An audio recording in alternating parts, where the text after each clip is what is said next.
My name is Shanicia Harris, and today I'm going to be analyzing 9 companies from 2 different industries to determine which company is the best of their industry and which industry would be the best to invest in. The 2 industries I'm going to be talking about today are home builders and oil and gas. I'm going to start with home builders, and the companies for this industry are Lennar, Toll Brothers, Standard Pacific, KB Home, and D.R. Horton. The first company I'm going to talk about is Toll Brothers, and they design, build, market, and arrange finance for detached and attached homes and luxury residential communities. The first ratio I looked at when looking at this company is return on equity. Return on equity is the most important ratio because it measures companies' profitability and determines if a company is capable of generating cash flows. So the higher the ROE, the better. In the most recent years, they had a pretty good ROE. In the previous years, they didn't do so well, but they're making an improvement since then. Over here, you have the DuPont analysis, which goes more in depth of the return on equity, and it shows your tax burden, interest burden, profit margin, total asset turnover, and leverage ratio. This company, most like other companies, has a little bit of leverage, which every company needs if they want to be profitable and improve their company. Over here, the total asset turnover is at a 0.3, which isn't good. It shows signs of poor management. It just says that the company isn't utilizing their assets efficiently. The profit margin is at a 3.3, and compared to the other companies in the industry, they're not doing so well either because their numbers are a little bit higher up.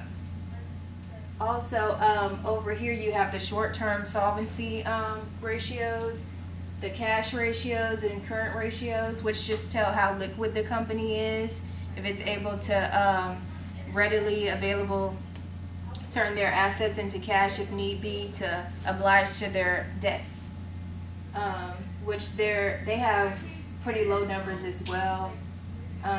Over here, the long-term debt numbers are pretty high too, so this company has a little bit of debt and not enough assets. Over here you have the weighted average cost of capital, and what I'm going to be looking at is the net operating profit after taxes, which this company is at $487 million, and the capital charge, which is what the market says that the company should be at, is at about $498 million. So this company is actually below by about $11 million, which is their economic value added, and it's a negative number when it should be a positive number, and that would say that they will be above the market. The next company I'm going to talk about is Lennar Corporation, and they engage in home building, financial services, and real estate businesses in the U.S. Over here, their return on equity was pretty good compared to the about 4 and 5 years ago when they were in the negative, but they've made a come up since then. So now they have actually one of the best ROEs in the industry. And over here they have current and cash ratios. They're pretty low. The current ratio is actually really high, which compared to the quick and cash ratios, but that just depends on which perspective you're looking at it from. Shareholders might think it's a little bit too high because it says that they're sitting on all these assets and not utilizing them to put it towards improving the company. Over here, they have a little bit more leverage than the previous company at 3.9. So, but their asset turnover is a little bit higher also. So they're actually utilizing these assets up here effectively. And the profit margin, that was a little bit higher too than the last company at about 7.8. So this company appears to be a pretty profitable company. Their weighted average cost of capital says that they have an economic value added of negative $249 million, where they should be at $831 million. They're actually doing $582 million. But most of these companies I looked at, pretty much almost all of them were in the negative in terms of where the market says that they should be. The next company I'm going to be talking about is KB Home, and they operate as a home building and financial service company in the United States. This company did the worst out of all the companies. They had negative numbers all around, really negative in the previous years in 2008, but now they're starting to do a little bit better, but they still haven't been able to bring those numbers up to a positive number. Over here, as you can see, their debt, this is the most recent, it just continues to grow. They're at about 450 in their total debt ratios, which is pretty bad. So this company is just pretty much swarming in debt. They have a little more current assets than the other companies, but they should because they have so much debt. Their leverage, as you can see, it should be high. It's at 6.1. It's higher than any of the other companies.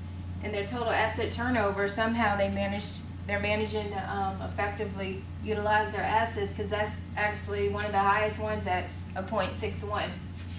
But their profit margin is at a 1.0, which was one of the lowest out of all the companies too. So they're not really being very profitable. Up here, just like the rest of the companies, they have a negative economic value added of negative 308 million, whereas they should be at 239 million. They're actually doing negative 69 million. So this company isn't doing well at being a profitable company. The next company I'm going to go into is Standard Pacific, and they operate as a builder of single-family attached and detached homes in the United States. Their ROE wasn't so great over the past few years, but in the most recent year they had the highest ROE of about, I think it was about 30. And then over here, like, this is the most recent at the bottom. Up here they had so much debt, but slowly they're building that debt down and turning more into a more profitable company. As you can see, their leverage has went down over the years to 2.8, so it's coming to about the same as the rest of the companies. And also, they had an okay total asset turnover. It wasn't great. It was at 0.47. It was high up compared to the other companies, though. And their profit margin was pretty up there, too. It was at a 6.4 compared to the last company, which was at 1. This was the only company that managed to have a positive economic value added. So they're actually are the only company that's meeting the standards of the market above and beyond $193 million. Okay, and this company I did choose as my favorite company to go with, only because they're the only ones that seem to be improving and making a profit over time. As you can see up here in the profit margin, they're increasing every single year. They're the only company that had a positive economic value added, and the only company that's decreasing their debt and increasing their profits and their ROE.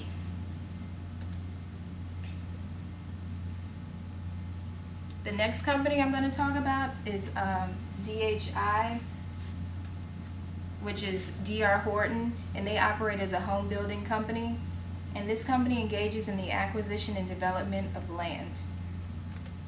This company, I thought that when I looked at it, I thought that it would actually be the company I would go with, because they had such a good ROE in the most recent years. They were pretty shaky in the previous years, and they haven't been really constant. Over here, they don't have too much debt. They're a little lower than the other companies at 2.0, and but their total asset turnovers was higher than any of the other companies at a 0.69. And also they had a profit margin of 5.7, which was in the top range of the companies. But just like the other companies, they had a negative economic value added of negative 242 million, whereas they should have been at 638 million. They only did 395. So this company didn't meet that quota either. So the company I actually went with was Standard Pacific Corp as my favorite company, and I thought they did the best in the industry. The next companies I'm going to talk about are the oil and gas companies, and these companies are Hornbeck, Secor, Halliburton, and Gulfmark. The first company I talked about is Hornbeck, and they provide marine transportation services to exploration and production, oil field service, and offshore construction, and the U.S. military to U.S. military customers. Their ROE, from what I noticed in this company, like, it's been a bunch of declines in the ROEs. Probably has something to do with the oil spill, whereas they were really high back in 2008. They were slowly declining, and then they just recently started to pick back up in the recent years, in 2012. And over here, it shows their leverage ratios, which their leverage ratios were pretty high.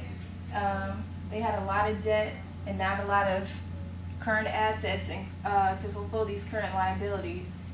Up there, their current debt is at 2.2, and then they didn't really have a good total asset turnover. That was at a 2.12, so that's not very good in this industry. Also, if you go over here to the weighted average cost of capital, you can see that they also had a negative with negative economic value added of negative 173 million, which just says that they didn't meet the quota of 238 where the market says they should be. They only did 65 million. The next company I'm going to be talking about is Secor. Secor owns, operates, and invests in market equipment primarily in offshore oil and gas and shipping industries worldwide. Secor had pretty good ROEs in the previous years, but just like the other company, they started to decline, and then they made a comeback in 2012. Over here you can see they had a little bit better, they did better at turning over their assets. They had 0.4, which is twice as much as the last company. They about the same in leverage over here at 2.17. And just like the last company, they didn't meet what the market said they would meet either. The economic value came in at negative 113 million, whereas they should have been at 191 million, says the market. They only did 77 million. So this company, just like the rest of the companies, that something they're doing wrong is not meeting the quota for the market. Also, their profit margin wasn't that good either. It was at 3.8. So these companies aren't doing that well, and being a profitable companies, like, have had such bad declines from the past years to recently. The next company I'm going to be talking about is Gulfmark Offshore, and they provide transportation services to companies involved in the offshore exploration and production of oil and natural gas. These companies all seem to be declining in return on equity.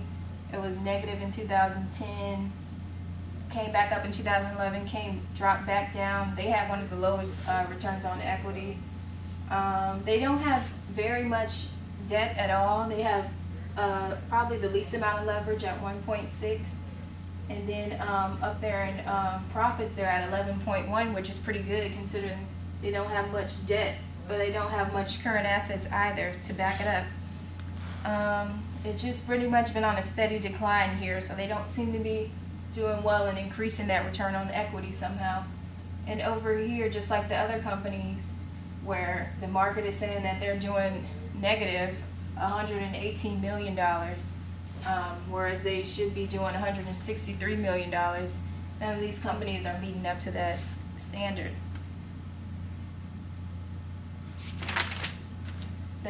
The final company I'm going to talk about is Halliburton, and they provide a range of services and products for the exploration, development, and production of oil and natural gas. This company had the best return on equities over the years. They stayed pretty steady. They didn't stay constant, but they stayed in the high range of all the rest of the companies in the industry. They don't have much debt compared to their profit margin, which is really productive. So they have one of the highest profit margins at 14.59, but their total asset turnover wasn't that great either. It was at 1.11, which was pretty low compared to the industry. And this company also had a negative economic value added of 223 million, where they only did 2,006 million, and they should have did 2,008 million. But they still made a good amount right there. But this company I actually chose as my favorite company mostly because of their ROE. They had steady ROEs the whole time versus the other companies who just been on a complete decline the whole time. This company remained steady and without doing too much debt. So this company I chose as my favorite company. Out of both the industries, oil and gas and home builders, I chose oil and gas as the company to invest in. They did better numbers. They had better profit margins. They had the least amount of debt. They just be the best company to invest in. Okay, and that's my presentation. Thank you.